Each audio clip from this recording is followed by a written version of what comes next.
Sa gitna ng katahimikan tungkol sa susunod na hakbang ni dating 3 Division World Champion na si Johnny Riel Cuadro-Alas Casimero, isang miyembro ng Team Casimero ang bumasag sa katahimikan. Si Joseph Rivera o mas kilala na si Koyang Joseph, isa sa mga malapit na kasama ng boksingero ay nagpakawala ng mga matitinding pahayag na nagpasilab sa excitement sa mga fans. Ayon kay Rivera, malapit na opisyal na announcement para sa susunod na malaking laban ni Casimero. Binigyan din niya na hindi basta-basta tune-up match ang kakarapin ng Pinoy fighter.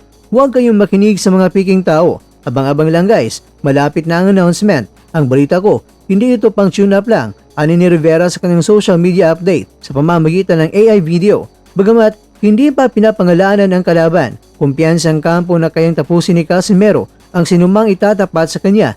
Hinimok din ni Rivera ang magkapatid na Casimero na seryosohin ang ensayo na sa bigat ng kakaharapin. Kahit sino pa yan, pugot ulo yan, 30 seconds. Dagdag pa nito na tila nagbabala sa buong Super Bantamweight Division at syempre, pabiro. Sino kalaban ni Casimero? Ewan ko, ang balita ko hindi pang tune-up ito. Mag-training kayong mabuti magkapatid, pagkakataon nyo na ito. Abang-abang lang guys. Kahit sino pa yan, pugot ulo yan, 30 seconds lang yan. Samantala mga kwento, habang nag-ingay ang kampo ni Casimero, formal naman na naging kapaligiran sa Japan para sa 2025 Annual Boxing Awards. Kinilala muli bilang Most Valuable Player o MVP ang monster na si Naoya Inoue, ang kanyang ikawalong sunod na taon at ikasyam sa kabuuan, isang bagong record sa kasaysayan ng Japanese boxing. Gayunpaman, ang mas kumuha ng atensyon ay ang presensya ng kanyang susunod na kalaban na si Junto Nakatani na tumanggap naman ng Technique Award. Sa kabila ng pagiging magkasama sa isang venue sa Tokyo Dome Hotel, inamin ni Inoue na walang naganap na pag-uusap sa pagitan nila sa backstage. Kaya ang tanong, bakit umiiwas si Inoue? Una, professionalism. Ayon kay Inoue, susunod na kalaban ko siya, kinatural lang na walang batian.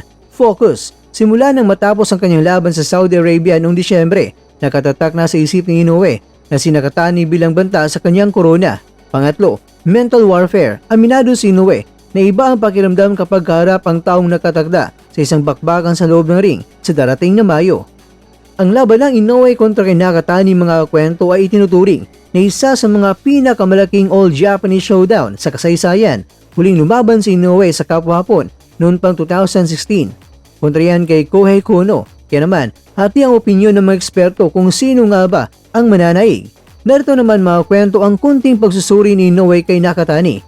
Pinansin ni Inoue ang naging laban ni Nakatani laban yan kay Sebastian Hernandez na nangyari sa Saudi Arabia. Bagamat nahirapan si Nakatani, naniniwala naman itong si Inoue na ang karanasang iyon ang lalong nagpamature at nagpagaling sa kanyang kalaban.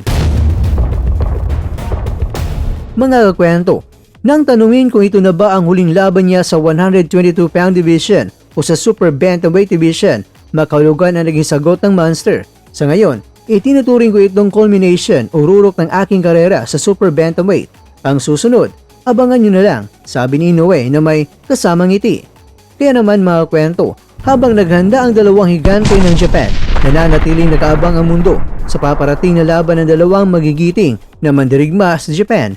Isa lang ang upo sa trono bilang hari, si Inoue o di kaya'y si Nakatani.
seconds.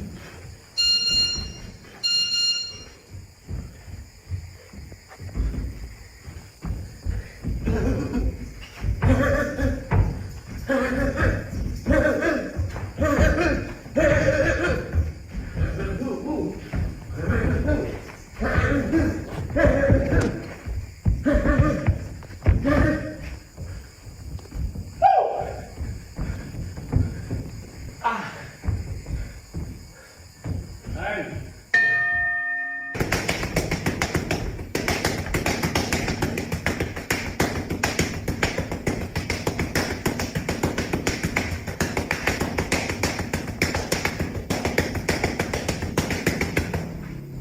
Tuk.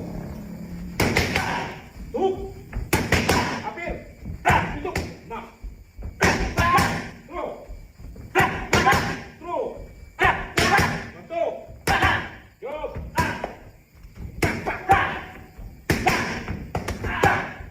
Jump. Throw.